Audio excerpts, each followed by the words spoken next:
Bonjour à tous et à toutes et merci beaucoup d'être là aujourd'hui pour ce live pédagogique organisé par Educarté sur les damnés de la commune, le documentaire que Raphaël Messan, ici présent avec nous, qui est notre invité, a réalisé.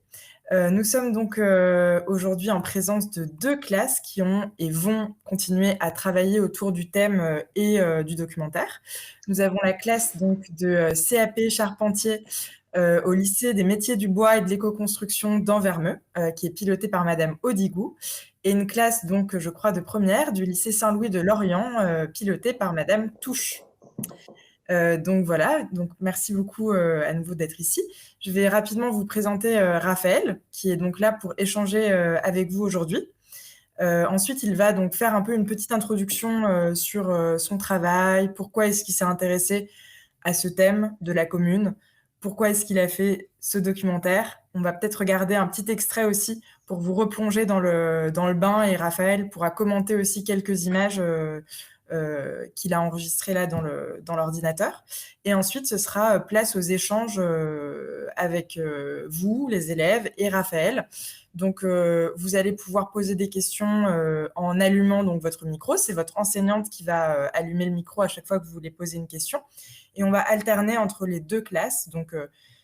Une question de la classe de Madame Touche, puis une question de la classe de Madame Audigou. Et voilà, n'hésitez pas si vous avez besoin à vous lever pour venir au micro si jamais on entend mal, que vous êtes loin. Et n'hésitez pas aussi à répondre à Raphaël. Enfin, il va vous faire une réponse, mais vous pouvez aussi rebondir et échanger. Il n'y a aucun souci. C'est pas forcément question-réponse, question-réponse. N'hésitez pas à intervenir. Voilà. Raphaël, du coup, je vous représente rapidement. Donc, vous êtes notre invité aujourd'hui. Vous êtes donc graphiste, auteur de bande dessinée, scénariste, réalisateur. Vous avez écrit donc le roman graphique en 3 tomes, Les damnés de la commune, à partir de gravures de l'époque de la commune. Et vous avez adapté cette bande dessinée dans un film d'animation qui a été donc diffusé sur Arte, et qui est aujourd'hui disponible sur Educarté de manière aussi didactisée, avec des extraits prédécoupés et toute l'année. Donc l'intérêt, c'est que les jeunes qu'on a ici avec nous peuvent utiliser, revoir le documentaire, aller plus loin, etc. Je vous laisse maintenant la parole, Raphaël, et je vais m'éclipser. Voilà. Bonjour à tous et à toutes. Je suis content d'être avec vous, même si c'est pas physiquement et que je vous vois de très loin et masqué. Voilà, donc je suis, Louise le disait, auteur au début de bande dessinée.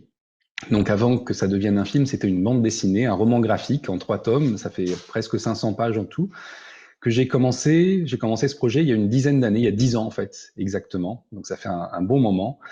Moi, je ne suis pas dessinateur, je sais pas dessiner, et je voulais faire une bande dessinée tout seul. Et l'astuce que j'ai trouvée, ça a été de fouiller dans les archives et de trouver des vieux documents, des vieilles gravures de l'époque. Donc, ces dessins qui ont été faits il y a 1 siècle et demi par d'autres que moi, qui ont été publiés surtout dans les journaux, mais aussi dans des livres, dans des romans. Et j'ai collecté patiemment, année après année, toute cette iconographie, toutes ces gravures pour faire donc les bandes dessinées d'abord et puis ensuite l'adapter en film. Et j'ai voulu que ce soit le plus réel possible, le plus informatif possible. Donc c'est pour ça que c'est présenté sur Arte comme un documentaire où on apprend des choses, mais j'ai aussi voulu que ce soit écrit de manière romanesque mais sans romancer, que ce soit qu'on soit pris par le souffle narratif, qu'on soit emporté par une histoire, par une aventure, pris par l'histoire des personnages. Et les personnages dont je raconte l'histoire sont des personnes réelles qui ont vraiment vécu ces événements. Et dans le film, c'est centré autour du personnage de Victorine. Et dans les livres, il y a d'autres personnages. Et notamment, il y a un personnage important qui est Lavalette. Lavalette, c'était mon voisin communard. Moi, j'habite Belleville et l'immeuble dans lequel j'habitais, je me suis rendu compte qu'un communard avait vécu 1 siècle et demi plus tôt dans cet immeuble et j'ai voulu trouver qui il était et à travers lui, découvrir cette commune de Paris. Voilà. Je vais vous laisser me poser des questions et dialoguer ensemble. Et juste pour se remettre dans le bain, je vais lancer un petit extrait d'une minute du film en vous montrant l'introduction de Victorine. Donc Victorine qui est interprétée par Yolande Moreau, et avec cette idée que vous pouvez avoir en tête que je n'avais pas de dessin de Victorine. Victorine, c'est une personne qui est inconnue en fait. C'est pas un grand personnage de l'histoire, c'est pas un grand homme évidemment. C'est une petite femme physiquement et dans cette histoire. Et malgré tout, il fallait que je la mette en scène. Et ça, en fait, je me suis rendu compte que c'était possible à partir du moment où on avait une narration, une histoire, qu'on se laissait prendre dans l'histoire avec les images. Et je vous montre quelques images. Je m'appelle Victorine et j'ai grandi dans la nuit du Second Empire. Depuis mes 14 ans, j'ai fait de nombreux métiers. J'ai été crieuse de journaux, porteuse de pain, marchande de soupe, lavandière, couturière. Je travaille 12 à 14 heures par jour pour un salaire dérisoire.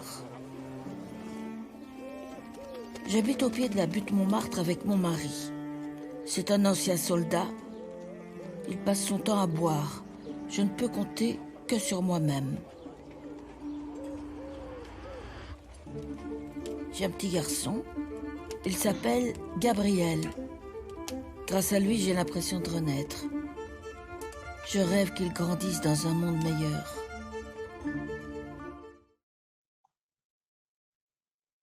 Voilà, j'espère que c'était bien diffusé, que vous l'avez vu. Et puis, je suis ouvert à vous écouter à mon tour. Alors les garçons, il y a quelqu'un qui veut parler de notre projet à Raphaël et à Louise. Alors, Sullivan, tu te lances?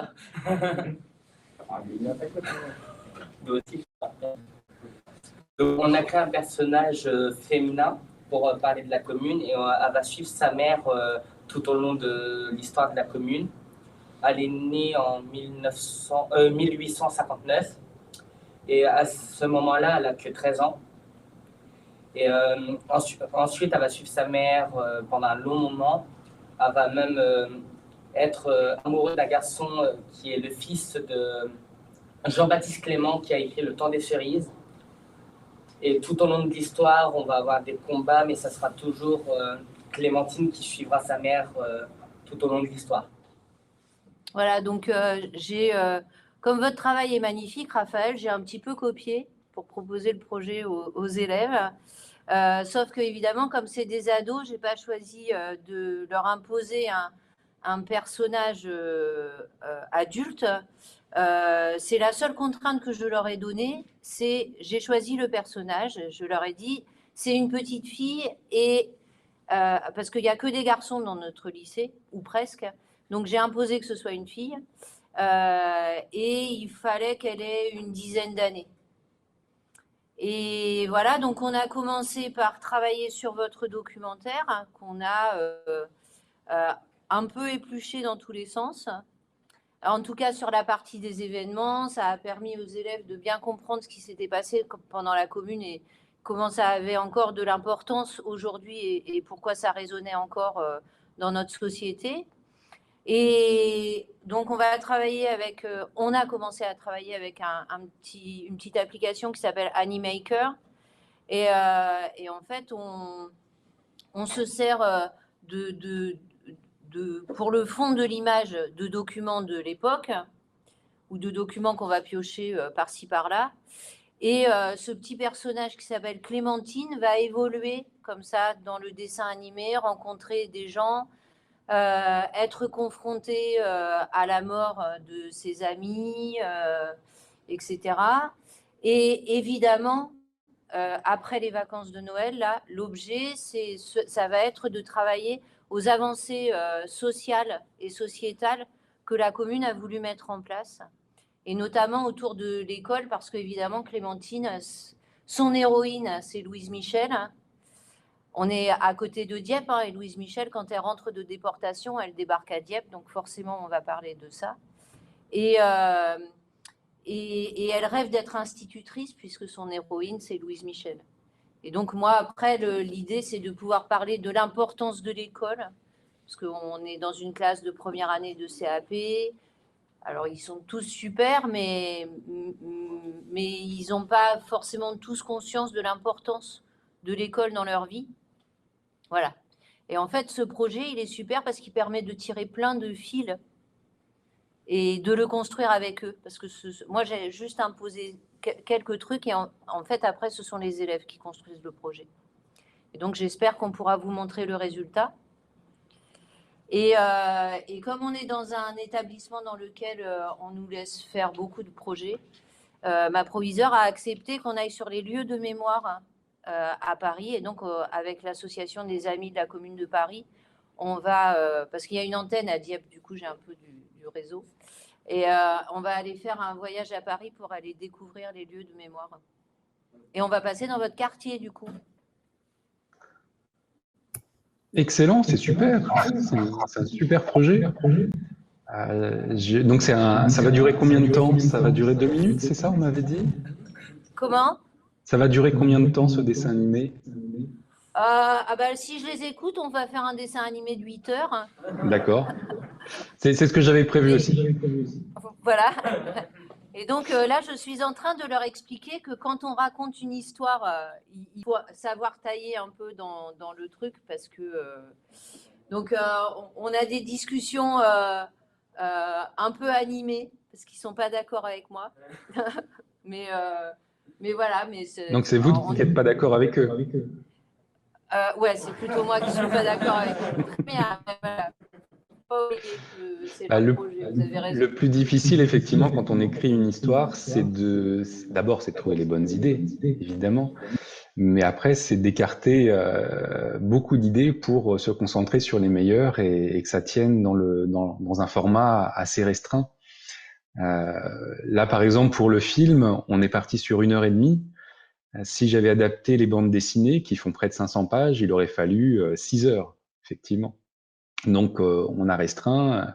Et j'avais plein de personnages. Je parlais de mon voisin communard, la Valette. J'en avais plein d'autres. Et il a fallu faire des choix. Et le choix qui, pour moi, était le plus intéressant, c'était celui autour de Victorine, donc qui est une personne qui m'a touché, qui m'a bouleversé. Son histoire m'a vraiment bouleversé. Et à travers elle, j'ai pu raconter l'histoire de la commune.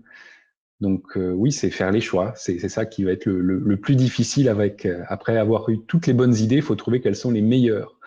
Et puis les meilleures dans la narration. Parce qu'une bonne idée, elle peut être très bien toute seule, mais il faut que ça raconte vraiment quelque chose de bout en bout et il faut qu'il y ait une progression dans l'histoire.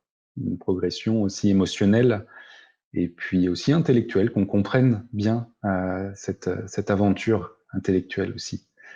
Parce que vous parliez des réalisations de la commune, c'est une chose importante. C'est pas seulement une bagarre, un combat.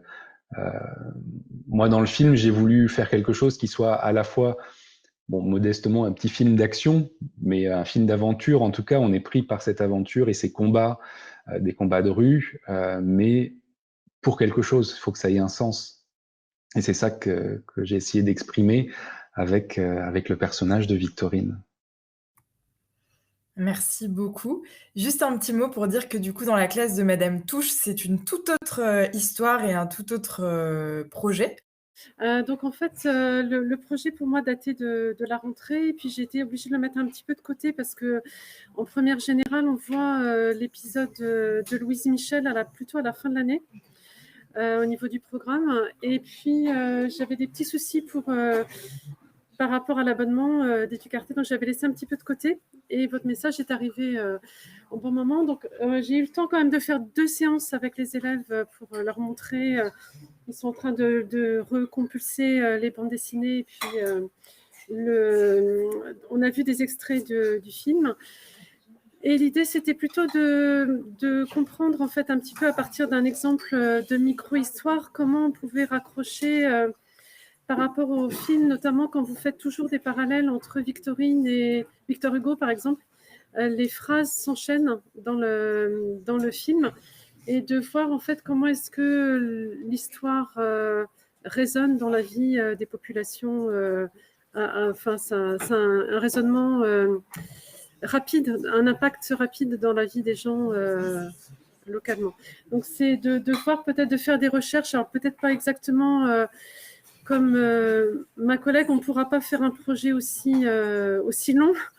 Alors ceci étant, il y a 3 élèves qui font l'option cinéma audiovisuel, donc j'essaye de les... Il faut que je les attrape pour qu'ils me disent, mais ils font du montage de vidéos, mais pas du montage à partir de documents imprimés. Voilà, donc ça, ils ne font pas ça. Donc l'idée, c'était de voir en fait plus la résonance par rapport peut-être à la région de Lorient dans laquelle on est, mais je ne me rends pas compte. Je sais que à Brest, c'est devenu un peu comme une ville de garnison, une ville prison tout à la fin. Ce qui serait intéressant, c'est peut-être de faire un projet en rapport avec la presse à Lorient, voir comment est-ce que ça... Je ne sais pas si ça a vraiment une... Voilà, je démarre pour le moment. Oui. Mais en tout cas, ils ont l'air motivés, donc j'espère que ça... Super. Et alors, les élèves, du coup, est-ce que vous avez donc des premières questions à poser et profiter de la présence de Raphaël pour poser vos questions, soit sur la bande dessinée, soit sur le film? Non, Candice, tu viendras après.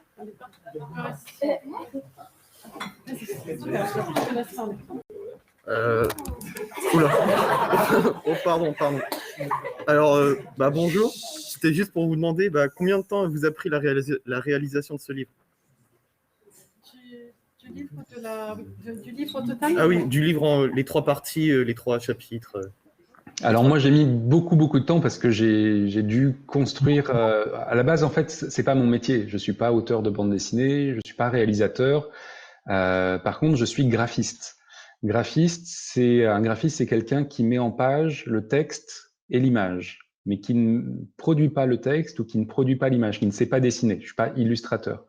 Donc ça, je le fais depuis 20 ans. Et puis, j'avais ce projet de faire un livre sur la Commune de Paris. Je savais pas trop quoi. J'avais envie que ce soit un livre graphique, mais je savais pas précisément. Et quand j'ai découvert toutes les gravures, je me suis dit que je pourrais faire sans doute une bande dessinée, ce qui était un rêve que j'avais en tête, mais qui était pas très concret. Je savais pas si je pourrais y arriver. Et puis, j'ai essayé. Et ça a plutôt bien marché. J'ai réussi à convaincre les gens autour de moi. Enfin, d'abord à me convaincre moi-même et ensuite à convaincre mes proches. Et donc le plus dur, ça a été il y a eu plusieurs choses. Il y a eu surtout la recherche de l'iconographie, donc de toutes les gravures qui se trouvent pas comme ça. Vous pouvez les trouver sur Internet, mais moi ça me suffisait pas. Sur le site de la Bibliothèque nationale de France, il y en a beaucoup. Ça s'appelle Gallica, le site de la BNF. Mais c'était en basse définition. Moi, je voulais aller dans les services d'archives, prendre des photos, donc j'avais une bonne qualité. Finalement, ça suffisait pas, donc j'ai acheté tous les livres, tous les journaux de l'époque, des collections entières, et donc j'ai passé des années à faire les vides-greniers, les dépôts-ventes, les Emmaüs, les librairies spécialisées, etc., pour acheter compulsivement des dizaines et des dizaines de journaux et de romans, comme Les Misérables ou des romans d'Émile Zola, pour raconter cette histoire avec les images de l'époque. Donc ça a été très long, ça a été des années de recherche. De même, les recherches dans les archives là pour retrouver l'histoire de notamment Mon voisin communard de La Valette. Donc ça, c'était des recherches, c'est un peu comme la généalogie. Si vous cherchez l'histoire de vos ancêtres, vous allez dans des services d'archives et vous trouvez des documents qui vous permettent de savoir ce qu'il a fait à quelle époque. Et notamment dans les archives judiciaires, les archives policières, les archives militaires pour les communards qui ont été condamnés par des tribunaux militaires. Donc ça a été des années. Et le premier livre, je l'ai publié au bout de 6 ans. Donc c'est extrêmement long. Mais il faut savoir aussi que c'était pas mon métier. Donc j'ai dû l'apprendre en le faisant. Donc j'ai suivi quelques stages pour l'écriture de scénarios, qui étaient vraiment intéressants. Plutôt de l'écriture de scénarios d'ailleurs de cinéma avec des scénaristes américains, John Truby ou Robert McKee, des gens qui sont assez connus dans le milieu. Et puis donc après le premier tome, il est sorti en 2017, donc après 6 ans de travail. Et les 2 autres tomes, ils sont sortis très vite après, dans les 2 années qu'on suivit. Donc c'était très court. Et ensuite le film est arrivé. Et le film, ça a été beaucoup plus rapide. Et il fallait aller très très vite parce qu'on avait le rendez-vous qui était cette année, 2021, les 150 ans de la commune. Il fallait être présent pour ça. On était soutenu par Arte justement pour les 150 ans de la commune, mais pas forcément pour les 151 ans. Voilà, si on avait eu du retard. Donc, l'écriture du scénario était un peu longue, mais après, la réalisation a été très rapide. Et on a mis 7 mois, en fait, entre je peux vous raconter un peu en détail comment on fait ce film. Je vais juste vous dire les étapes. Donc, d'abord, il y a l'étape du scénario. On écrit un texte qui est relu, corrigé, amendé par les différents intervenants, à savoir Arte, qui est le diffuseur du film, la production, qui va chercher les financements et qui organise la production du film. Donc, il y a plein d'avis différents. Et puis, moi, en tant qu'auteur, je dois défendre mon avis qui, à mes yeux, est le principal, le plus important, mais pas aux yeux de tout le monde. Et puis ensuite, l'étape après, c'est ce qu'on appelle l'animatique dans un film d'animation.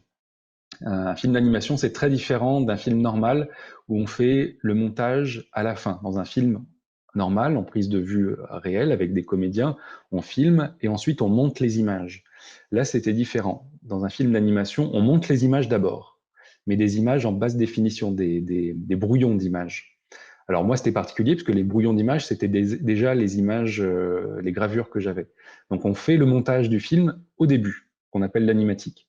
Et ensuite, on fait un travail d'animation plus fine de chaque image. C'est ce que vous voyez dans le film avec le détourage des différents plans, les déplacements de caméra plus fins, l'ajout d'oiseaux, par exemple, qui volent, les nuages, etc. Et donc là, on a travaillé encore, je crois, 5 mois. Et en tout, ça a duré 7 mois. Et ensuite, il y a eu le travail sur le son, sur tous les bruits de la ville qu'on peut entendre, qu'on pouvait entendre dans l'extrait que je vous ai montré tout à l'heure. Et puis la musique, le travail sur la musique, ça a été 2 compositeurs qui ont travaillé sur les musiques à partir de mes indications et qui ont revu leur travail de nombreuses fois. Et puis ensuite, l'enregistrement des voix qui a été très rapide, qui a duré à peine 1 semaine, avec de nombreux comédiens et comédiennes. Et puis à la fin, c'est ce qu'on appelle le mixage. On mixe tous ces éléments pour faire une même bande sonore qu'on pose sur les images qui ont été faites. Voilà. Donc en tout, ça a duré 10 ans. Donc 6 ans pour le premier tome, 2 ans pour les 2 autres tomes, et puis 2 ans encore pour le film. Merci beaucoup, Raphaël. Est-ce que la classe du coup de Madame Audigou voulait enchaîner avec une autre question?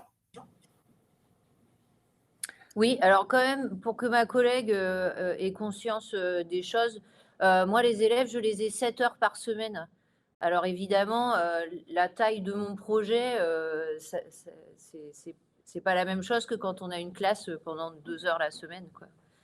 Donc forcément, en 7 heures, on fait plein de choses. On a déjà regardé le documentaire 2 fois, enfin, donc c'est pas la même. Les élèves, Brian? Si, mais vous avez préparé plein de questions et là, vous savez plus parler? Ils sont tout timides, je suis désolée, hein, c'est l'effet télé. Allez, je vous écoute. Et en plus, je ne peux pas vous manger, je suis à distance. Allez, Brian. Sullivan. Est-ce que vous avez des questions à nous donner pour notre projet, s'il vous plaît? Une manière de travailler? Oui, des conseils.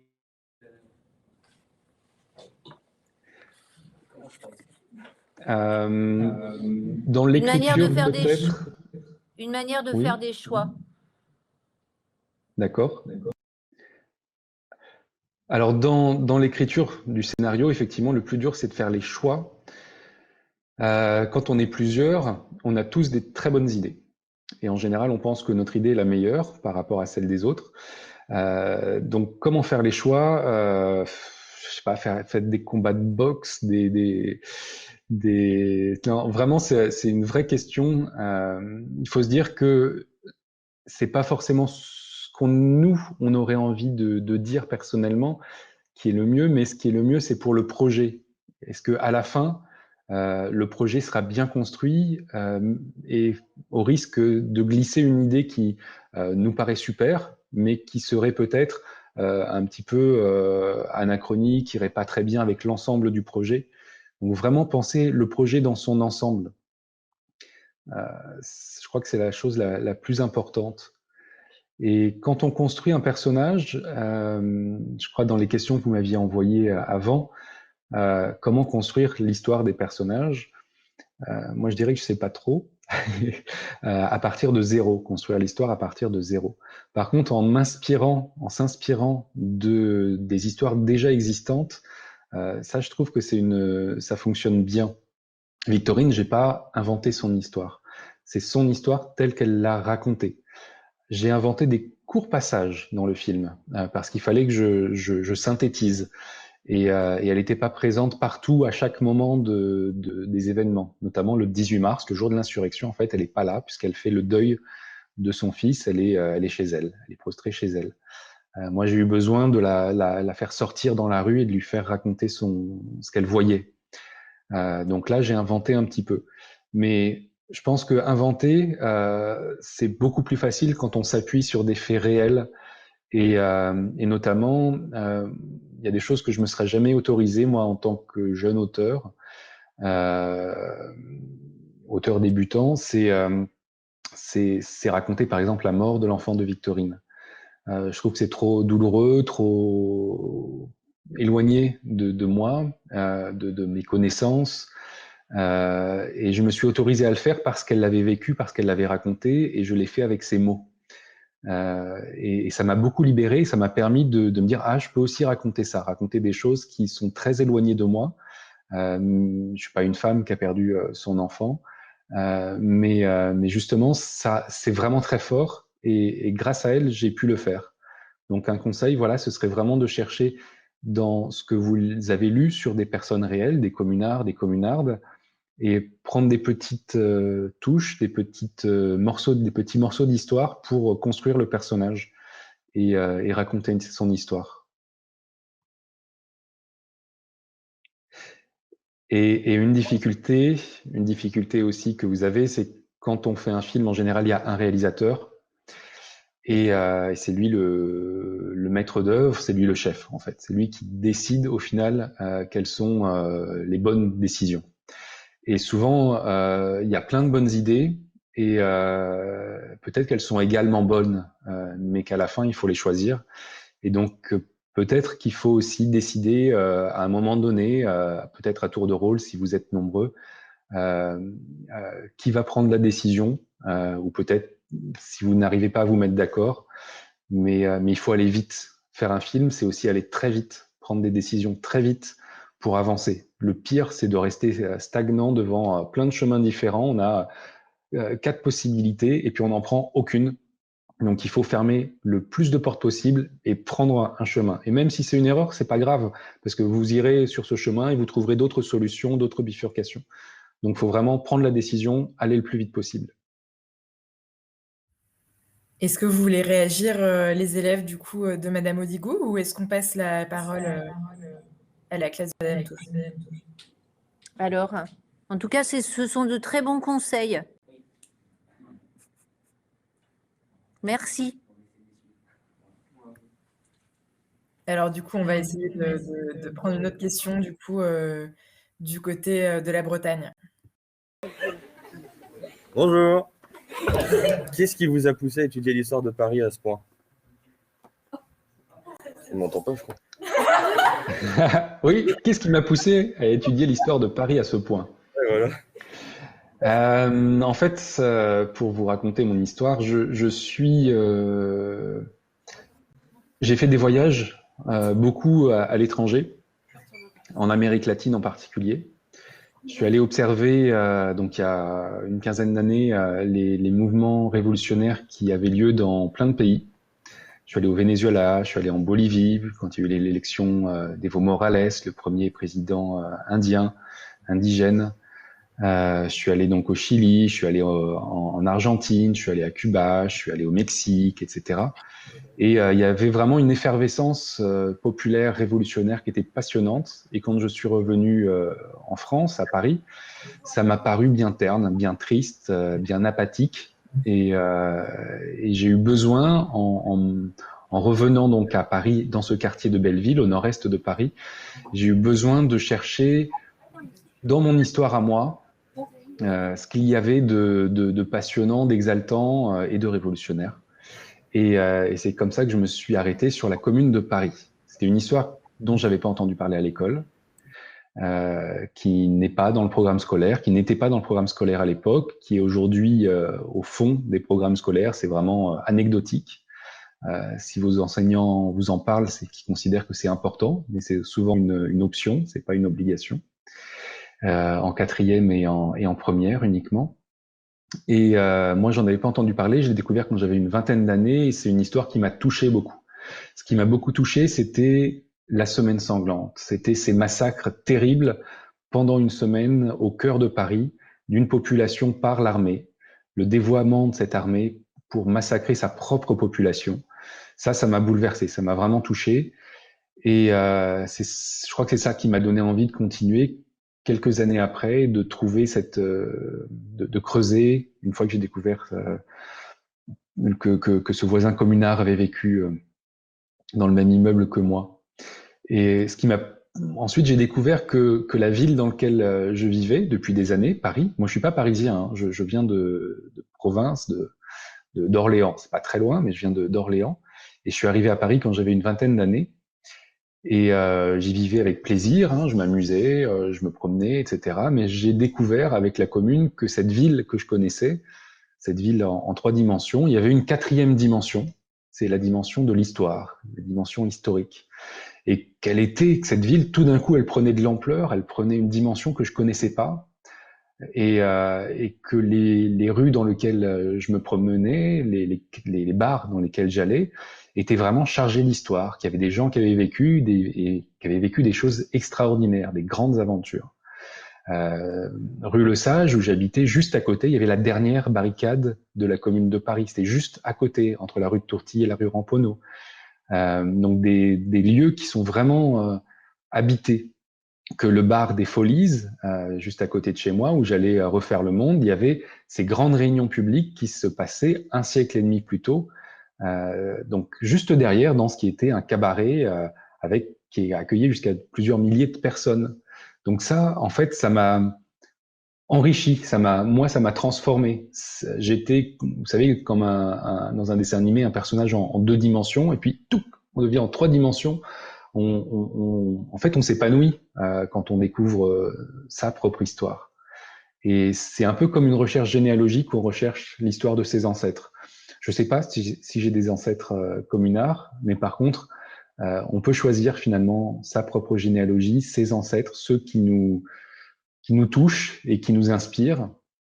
Et quelle que soit la ville dans laquelle on habite, là, il y en a vous êtes à Lorient pour certains, juste à côté, donc il y avait vraiment les communards ont été emmenés dans des prisons partout en France, et comme il n'y avait plus assez de place dans les prisons, on les mettait sur les pontons de vieux navires désaffectés, des navires militaires. Et à Lorient, beaucoup à Brest, qui était vraiment une prison à ciel ouvert dans la rade de Brest. Et donc, il y a vraiment chaque ville, chaque quartier a son histoire, et vous pouvez la retrouver, et ça peut devenir intéressant. En tout cas, moi, ça a été une expérience qui m'a transformé. Je suis plus le même 10 ans plus tard. Et au passage, à Lorient, vous avez 2 très bons auteurs de bande dessinée, ceux qui ont fait Révolution, la bande dessinée Révolution, qui est passionnante. Florent Groisel et Youn Lockhart. Voilà.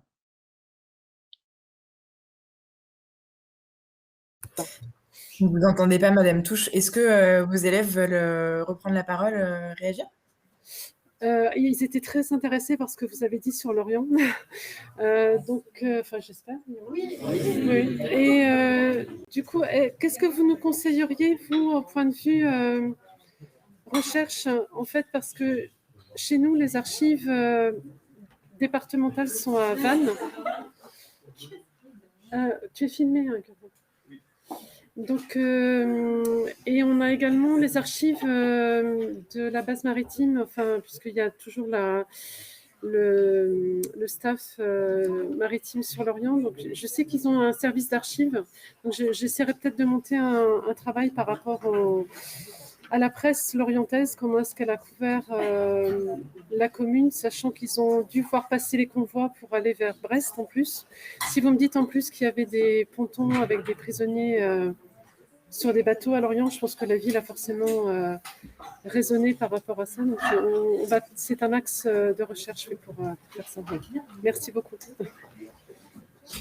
Moi, ce que j'ai trouvé le plus passionnant en recherchant cette histoire, finalement, c'est pas de trouver l'histoire générale de la commune, des faits, des événements, etc. C'est de trouver des personnes qui ont vécu cette histoire.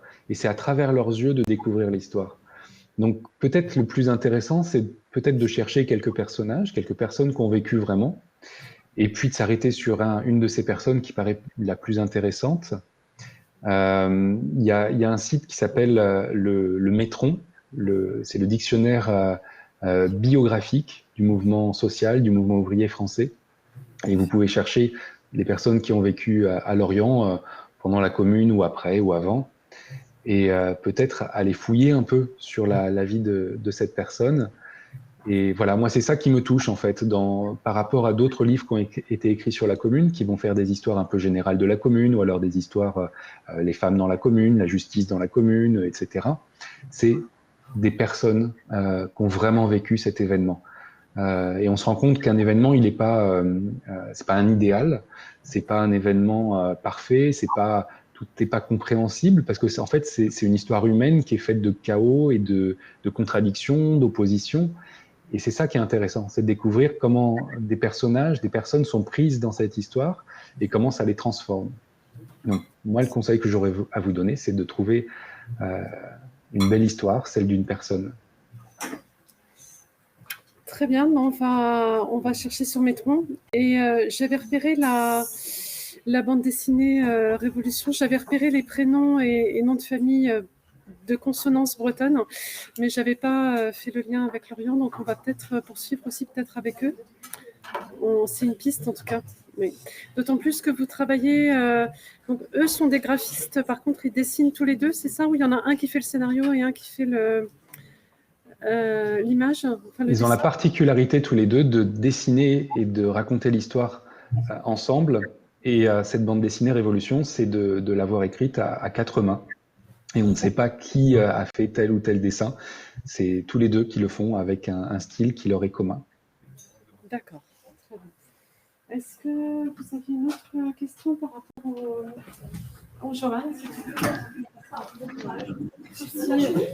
L'autre classe a peut-être une intervention, une question? L'autre classe, je ne sais pas. Oui.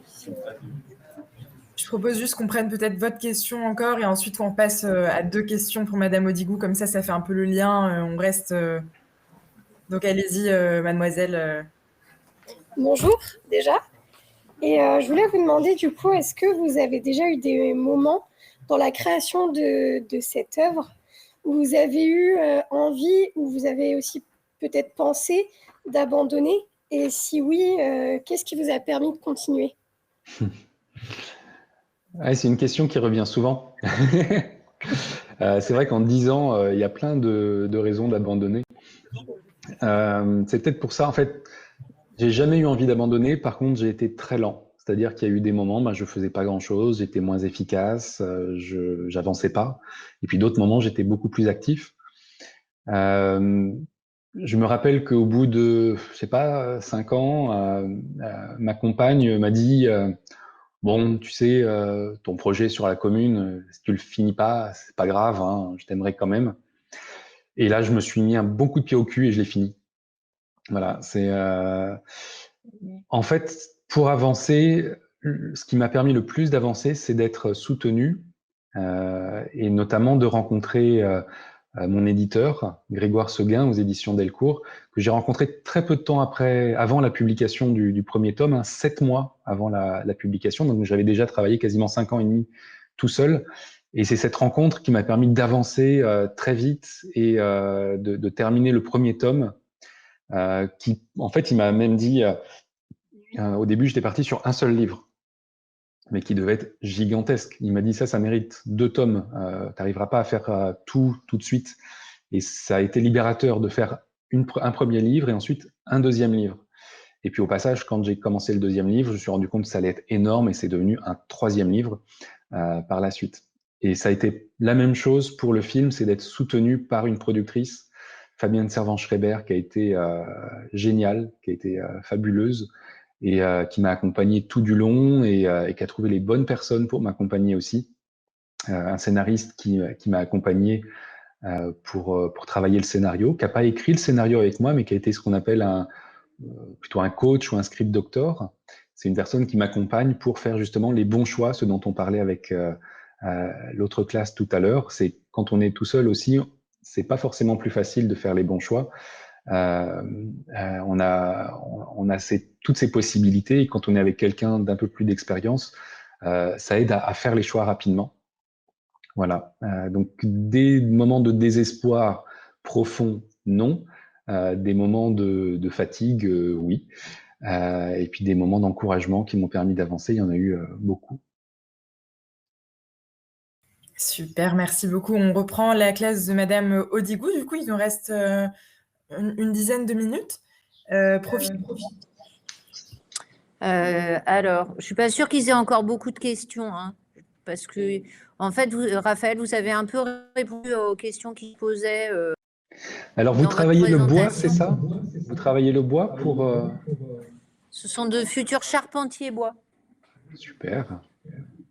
Moi, j'ai découvert, en fait, j'habite donc à Belleville depuis que j'ai une vingtaine d'années et je pensais être une sorte d'immigré à Paris. Et puis, j'ai découvert dans mes recherches, j'ai fait des recherches généalogiques aussi, au passage. Et j'ai découvert que dans ce quartier avait vécu une partie de ma famille et qu'ils étaient tous menuisiers, rue de Belleville, place des Fêtes, aux endroits où j'habite aujourd'hui. Et donc j'ai découvert cette histoire. Donc il y a au début du XXe siècle, j'avais une partie de ma famille qui vivait là et qui travaillait le bois. Et ce qui a fait écho avec moi, je suis pas fait de formation comme vous, mais de mon intérêt aussi pour le bois, pour ce matériau. Et j'ai découvert ça par hasard en fait, voilà. Et à travers ces recherches généalogiques et je trouve ça souvent intéressant de faire des recherches soit historiques, soit généalogiques, justement parce qu'on est, et peut-être à vos âges encore plus, peut-être marqué par les figures des parents ou des grands-parents, les figures un peu très fortes, oppressantes ou trop lourdes, ou d'un père ou d'une mère. Et quand on fait des recherches généalogiques ou historiques, on se rend compte qu'on peut se trouver plein d'autres filiations et que ces filiations sont tout aussi intéressantes et tout aussi enrichissante et ça permet de relativiser et de se construire et d'avancer. Voilà. Très intéressant. Je trouve aussi le parallèle justement même entre là les questions des deux classes et tout ça, je trouve que c'était très intéressant. Est-ce que donc du côté de Madame Touche, vous avez d'autres questions? Plus, je sais qu'il m'a semblé que Madame Touche m'a dit que vous vous étiez interrogée sur, entre guillemets, la noirceur des choses, en fait, du film, de la bande dessinée. Est-ce que vous voulez voilà, réagir là-dessus? C'est Noah Noah. qui ne veut pas venir. Ah. Oui, voilà. Par la noirceur du graphisme, je crois. Alors, j'ai trouvé super intéressant que vous avez utilisé le graphisme du coup, parce que c'est en noir et blanc, et ça reflète bien l'image, l'époque sombre, on va dire, de l'histoire que vous racontez. Voilà. Donc, pourquoi ce choix? Enfin, ouais, c'est peut-être pour ça en fait. Est-ce que c'était voulu ou non? Je sais pas. Oui, ouais, c'est une bonne question. J'ai choisi d'utiliser que les gravures de l'époque, de ne pas rajouter de couleurs, de rester sur le noir et blanc, même s'il y a une petite patine colorée, un petit côté sépia que j'ai rajouté pour homogénéiser tout ça, parce qu'il y a plusieurs raisons en fait. Une raison, c'est que je voulais vraiment être le plus fidèle aux gravures, ne pas les modifier, vraiment être fidèle. C'est le matériau de base et je voulais le respecter. Ça, c'est vraiment la première raison. Et puis, il y a une raison de fond aussi, et vous l'avez dite, c'est que c'est une histoire aussi tragique et c'est sombre à la fois graphiquement, mais aussi dans l'écriture, la narration, le scénario. Et j'ai choisi de le raconter comme une tragédie. On peut choisir de raconter la même histoire de plein de manières différentes. Je pourrais raconter une comédie avec la Commune de Paris, c'est possible. Même si la tragédie se prête plus à cette histoire. Et moi, j'ai vraiment choisi d'insister sur ce côté-là. Vous savez, la tragédie, c'est vraiment mais la tragédie antique, celle où les personnages vont choisir d'aller au bout de leur choix, de leur destin, quitte, même s'ils savent que ce choix-là va peut-être et probablement les conduire jusqu'à la mort. Ils pensent que c'est important, ils pensent que ça en vaut la peine. Ils pensent qu'il y a des valeurs qui sont supérieures à leur propre vie. C'est une chose qui m'a vraiment touché, qui m'a marqué dans la découverte de ces personnages, de ces personnes réelles, découvrir ça. Et ça, c'est vraiment la tragédie antique. Et c'est pour ça que j'ai écrit aussi cette histoire, les bandes dessinées et le film, comme une tragédie antique. Et graphiquement, il fallait que ça aille avec. Et puis aussi, musicalement, on n'en a pas parlé, mais les musiques aussi, on a beaucoup travaillé sur ce thème de la tragédie. Donc c'est lourd, c'est pesant, mais il y a aussi de la beauté dans la tragédie, en fait, dans des choses tragiques qu'on peut vivre, des événements, des choses qu'on peut vivre dans nos propres vies. Hein. On peut trouver de la beauté dans les choses tragiques. Et c'est ce que j'ai essayé de faire avec le film. Voilà. Merci beaucoup pour la réponse. Moi, j'ai une question pour la classe de Madame Audigou. Du coup, est-ce que vous avez réfléchi du coup à la musique, en effet, dans votre petit film d'animation? Oui, réponds. Ouais. Pour le générique du début, on avait pensé au temps des cerises. Pour tout ce qui sera tragédie, ça sera la musique La Semaine sanglante. Et à la fin, on avait pensé mettre l'International. Et est-ce que vous avez du texte, de la voix avec ça? Oui, alors, la question se pose encore de savoir si c'est eux qui vont faire la voix ou si c'est moi qui vais la faire. Parce que comme Clémentine est une fille, voilà, en plus ils commencent à muer, donc ils ont la voix un peu rock. Donc on va réfléchir à ça, mais en effet, il va y avoir de la voix. Parce que en fait, la difficulté que vous allez avoir, c'est quand il y a une voix off, quelqu'un qui parle. Si vous mettez une musique avec des paroles, une chanson, et là, c'est ce dont vous parlez, il va y avoir une concurrence entre la chanson et la voix, la narration. C'est pour ça que c'est souvent plus facile de prendre des musiques qui sont des musiques seules, sans chanson. Et peut-être que vous n'êtes pas obligé, hein, c'est une direction logique de commencer à se dire on va prendre les chansons de la commune, c'est une bonne idée. Peut-être que vous pouvez aussi prendre d'autres musiques que celles de la commune qui vont vous permettre aussi de raconter une chose peut-être plus...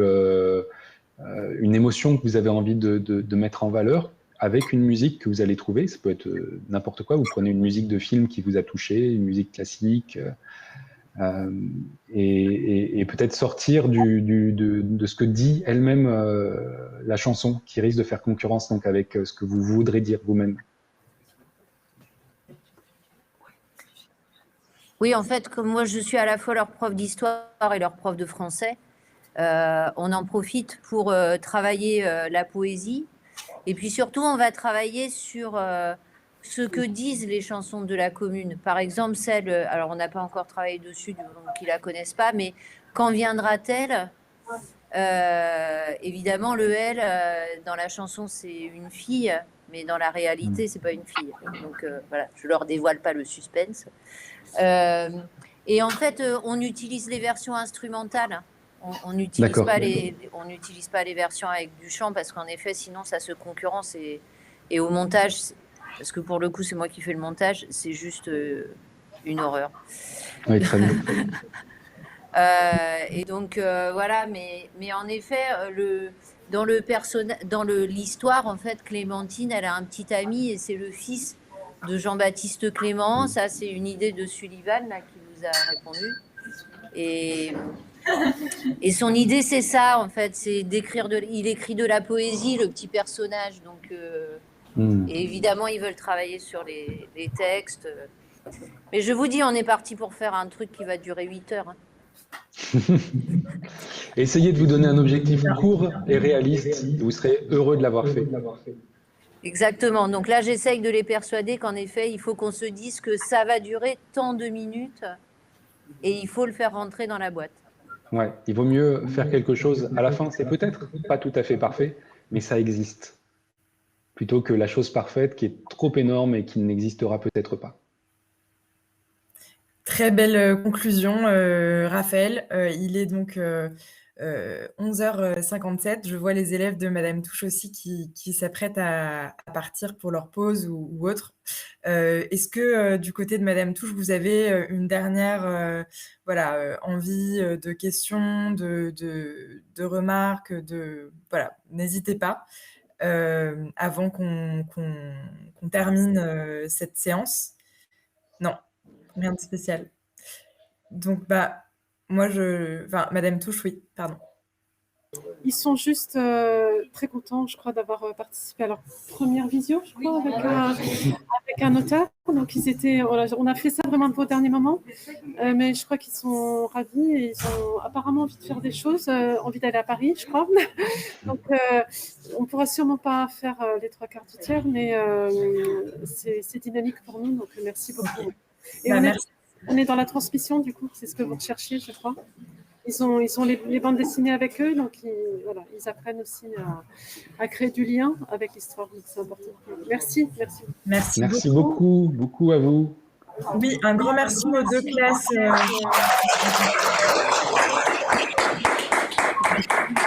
Et je suis sûr que vous allez faire des choses magnifiques. Vous allez faire des œuvres magnifiques, collectivement ou individuellement, tous. C'était super, merci beaucoup. Oui, merci. Merci à vous. Bonne journée, bon week-end et bonnes vacances. Merci. Au revoir. Au revoir. Au revoir. Au revoir.